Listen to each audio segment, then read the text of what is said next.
Frankie, thank you so much for being here. Thank you for asking me.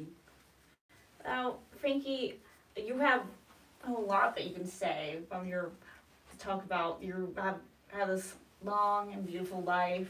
So tell us just a bit about yourself. Originally, I am from Tennessee. I was born in Memphis, Tennessee in 1934, so that makes me 91, almost 92. You look incredible. Well, thank you. And I was raised in Tennessee, went to Tuskegee in Alabama. My mother and father had gone there, had met and married.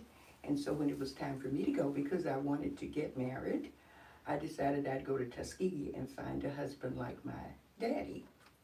And, he kind of met the mark, but he wasn't completely like my daddy, but he was a wonderful husband.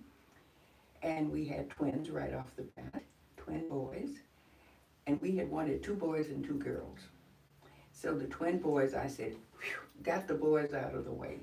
Got pregnant again, another boy. Thought, well, okay, the next one has got to be a girl. That was LeJean, the baby, the one that you know. And so my husband was in service because he was in ROTC. And then when he graduated and went to North Carolina, he became a paratrooper. Wow. And so at that time, just had the twins.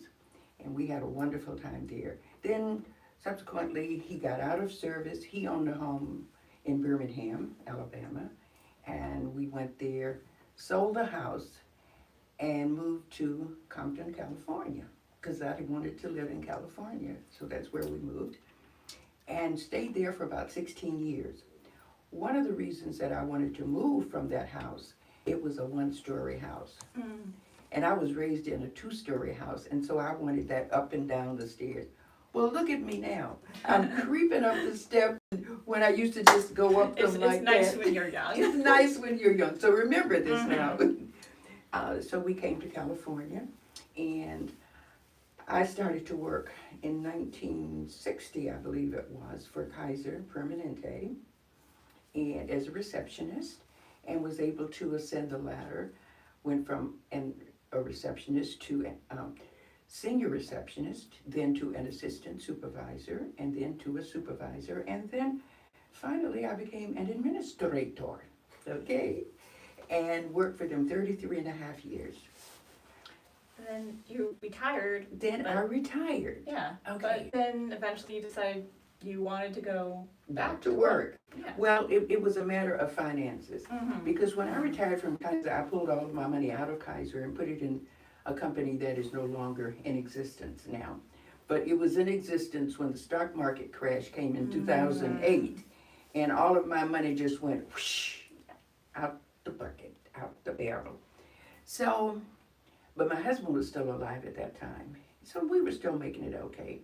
And then about 2 or 3 years later, he died, and things started to get a little skimpy for me, and I just prayed and asked God if he would find a job for me. And by that time we had moved to Carson. And I, said I want it here in Carson. And I tell you, it was just as if a snap of the finger, I got a job. And I started out working in the senior area. And it was just exciting to be around seniors. And we could share and the whole bit. And then I got a promotion. I was a receptionist there. And then after the pandemic, I came back and I got a promotion to that of switchboard operator / receptionist. And so I'm in the city of Carson. Lovely place. Wonderful building. We have lots of events there. We have birthday parties there. I mean, you can rent the space to have your wedding or to have a homegoing kind of a event, which is always a sad thing, but we try to make it as positive as we can. So just to make a long story short, that's where I am. But I've been there 11 years, and LeJean is after me to retire. And so I think this is going to be my last year there. But you've made it this far. You're still working at 91. That's a big accomplishment. A lot of people can't do that. What has kept you sharp? Well, good Lord knows I'm not nearly as sharp as I used to be. It's so funny. My great grandmother used to live with us. And I would be in a room and she would walk in the room and stand there for a second or two. Then she'd turn around and go out. And then she'd come back and do something. And I finally said, Mama, why do you come in and go back out?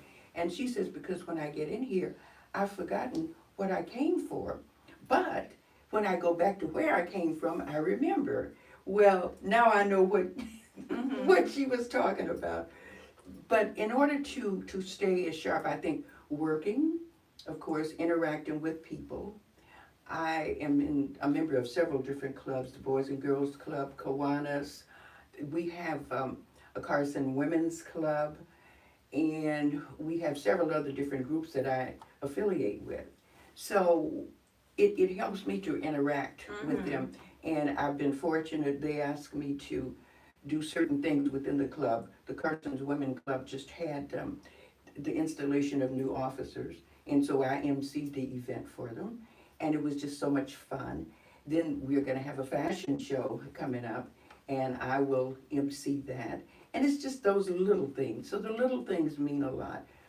But I think it all comes down to looking inwardly and being honest with one's self about where you are and what you want to do and how are things going for you. And I'm fortunate enough to teach a class. And I say teach, I should say facilitate, because it's a class for seniors. And the name of the class is called Aging Gracefully and Gratefully. And the gratefully part is the most important. And when I started to teach that class or facilitate, I wasn't quite sure what I was going to do, but I broke it up into 3 segments.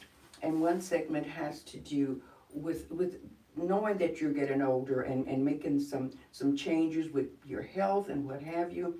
And then the second segment kind of deals with loss of appetite, or what foods do you eat differently now that you are aging. And then the third segment has to do with finances. Do you have a living trust? Do you have a will? How do you want to spend your last days? In your own home, or do you want to be in a facility interacting with other people? Because see, there's negatives and positives either way you go. And just to share with you, I came up with 5 A's, the 5 A's of aging. And the first A is awareness. You are aware that, as the old blues song says, things ain't what they used to be. So then, things aren't the same. So what do I do? Well, I have to make some adjustments. So the second A is adjustments. And then the third A is adaptation. And then you go to appreciation. You're appreciative of the fact that you are a senior and things are different now. But the last A, I think, is the most important one. And that last A for me is attitude. Because how do you look at it? Is the glass half full or is the glass half empty? And it depends on how you work through that process. And so for me, I keep myself busy doing different things, have a wonderful group of friends. And I have the ability to look on the positive side, to make myself go to the positive side when I want to feel pitiful. Now, I shared earlier that I had 4 sons. I've lost 3 of them. I only have the 1 son left. But I was fortunate enough to have a wonderful interaction, a wonderful life with all of them when they were growing up and as they became men.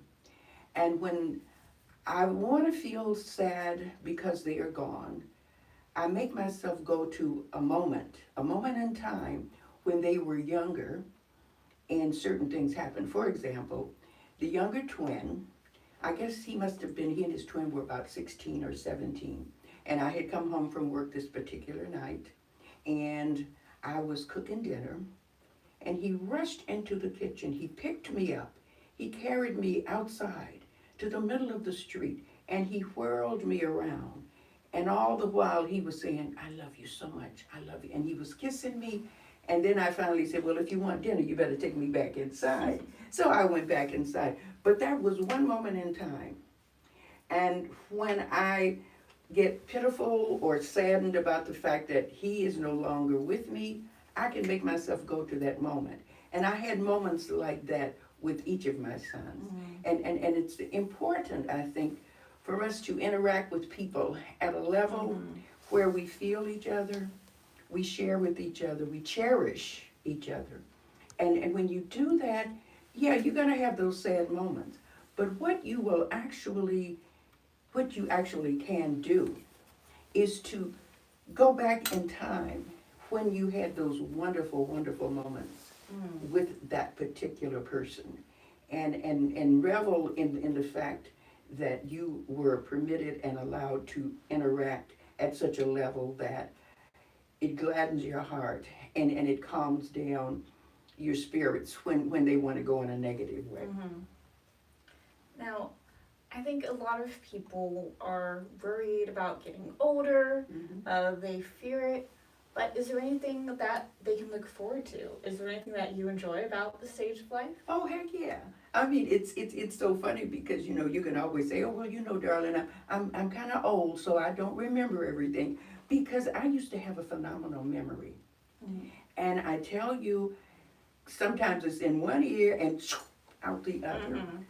But I have learned to work with it and to try and make myself enjoy the good things about the aging process. And as a matter of fact, because my memory is not as good as it used to be, I listen to these advertisements on TV and they have these memory pills that you can take and what have you.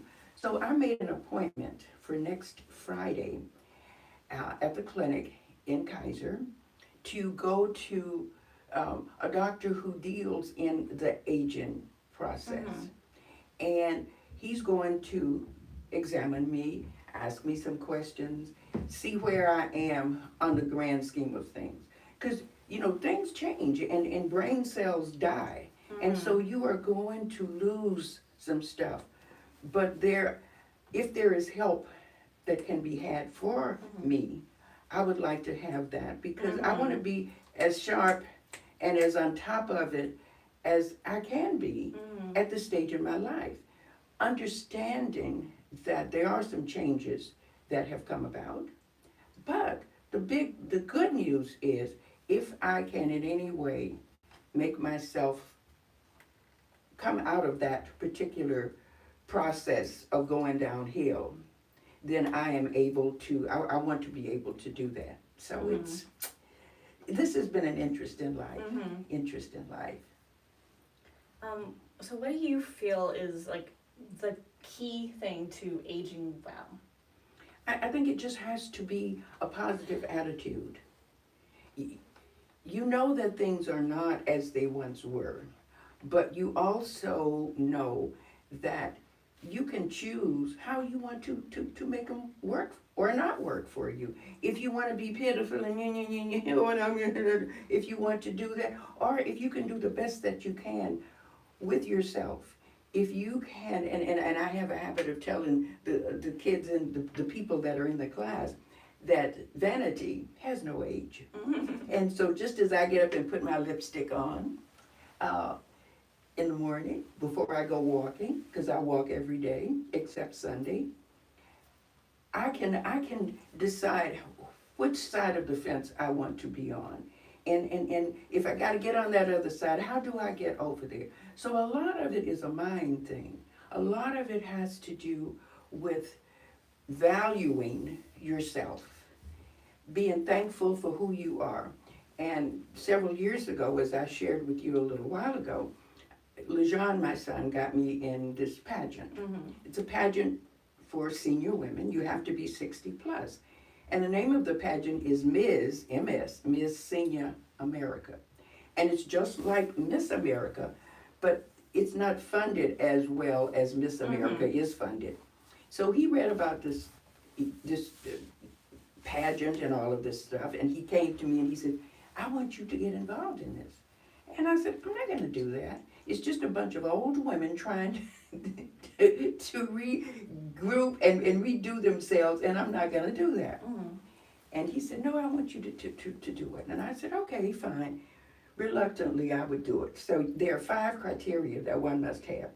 You have to be 60 plus. You have to be interviewed by 5 judges. You have to have a philosophy of life statement. You have to have a talent. And then you have to participate in all of the processes that they take you through.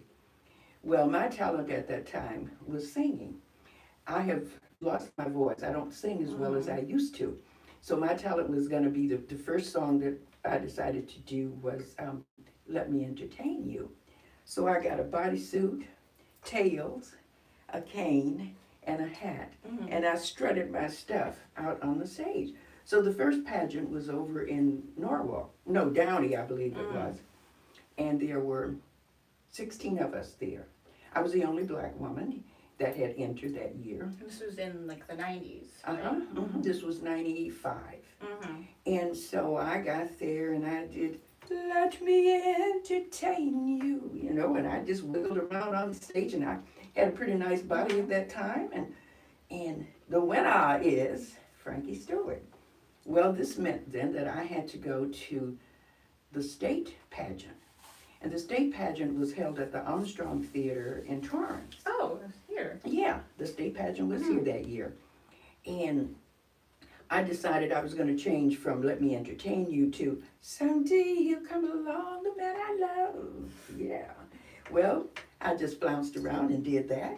Well, by gum, I won the state. So you were representing California. Absolutely, absolutely.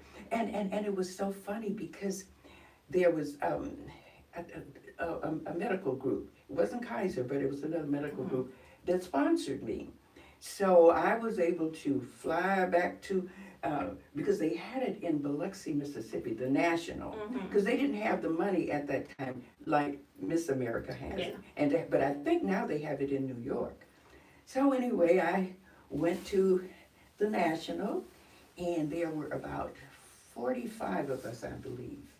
And it was just quite an experience. But guess who was crowned Miss Senior America? Wait, did you win the whole thing? I got a crown to prove it. Wow! That's amazing. And it was so interesting. And so I traveled the United States for that whole next year. I crowned all of the new Miss Senior Americas that were coming in from state to state. And it was just such fun. And, it has been essential for me to involve myself and not to be afraid to try something different.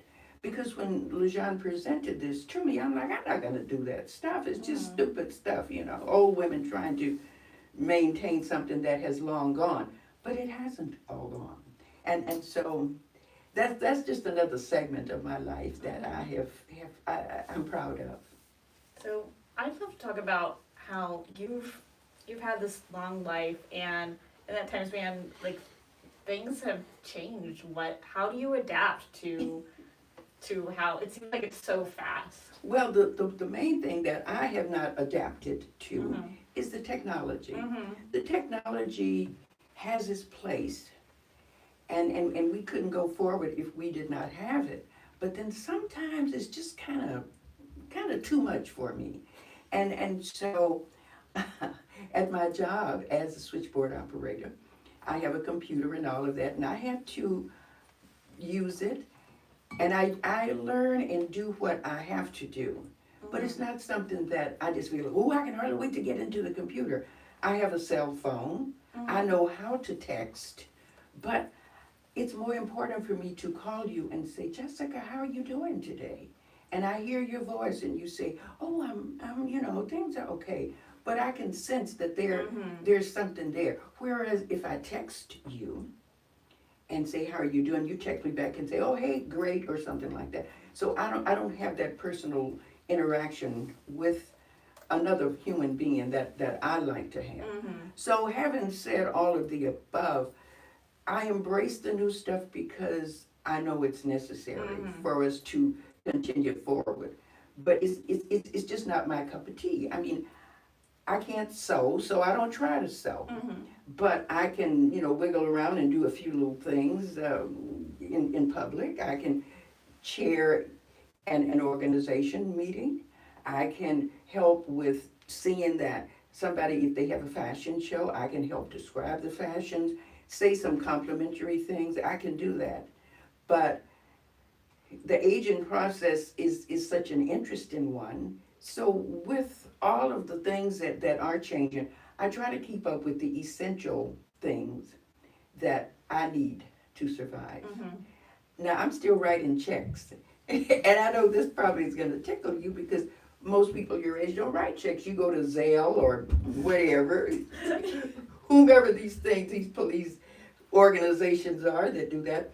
But I just say, okay, I'm going to keep writing my checks until and I understand they're trying to get rid of them. And just like with the phone, landlines, I have a landline at home, but as I said earlier, I do have a cell phone. But I seldom use my cell phone. And LaJean is always flipping through and going there and doing this and doing that. But that's just not my thing. I'm a reader. My parents taught me to read before I went to school. And I remember going to school, and these other little people were there, and they were like, hey, B. And I'm like, I went home and I said, something is wrong with these children. They can't read. And so my mother said, well, baby, that's because all parents don't teach their children how to read. I have a book in my purse. I don't leave home without a book. I have books all over my house, and if it's a good book, I reread it. And I love mysteries. I love love stories. And sometimes I'll read some biographies and just to sort of just to kind of be in the know about certain things. But it's been an interesting life. Mm-hmm. Is there anything that you've learned throughout your life that you would like to share with us? Well, what I have learned is the positiveness about where you can go with things. And I've alluded to this before, because you can make it whatever you want to make it. You can decide to be happy, or you can decide to be miserable. You can decide to be angry. And another thing, in dealing with other people, interacting with other people, it's okay not to always agree with everything that everybody says. Mm-hmm. But you have to work on what's best for you. And one thing I want to leave you with, kindness, and helping other people where you can and when you can. And where I work, I get people that come in, women that come in, and they've lost a son or daughter, and they are really just in the doldrums. I mean, they are just down in the gutter with these feelings. But if you look back, if you can manage to go back and focus on those fun things that you had. Mm-hmm. Now, you can't change it. There's nothing you can do to change it. But if you look at it and enjoy it, celebrate those moments. I mean, it's celebration time. Come on. I think that's what you have to do. And so I guess I hope that answers sort of kind of what you're trying to get me to say. Well, thank you so much for coming here and talking to us. You mean you're going to make me go home now? we can keep talking after. Thank you, everyone, for watching. Thank you out there. Now, come back next week. We'll have a lot more great interviews. We'll see you soon. Bye. Ta-ta.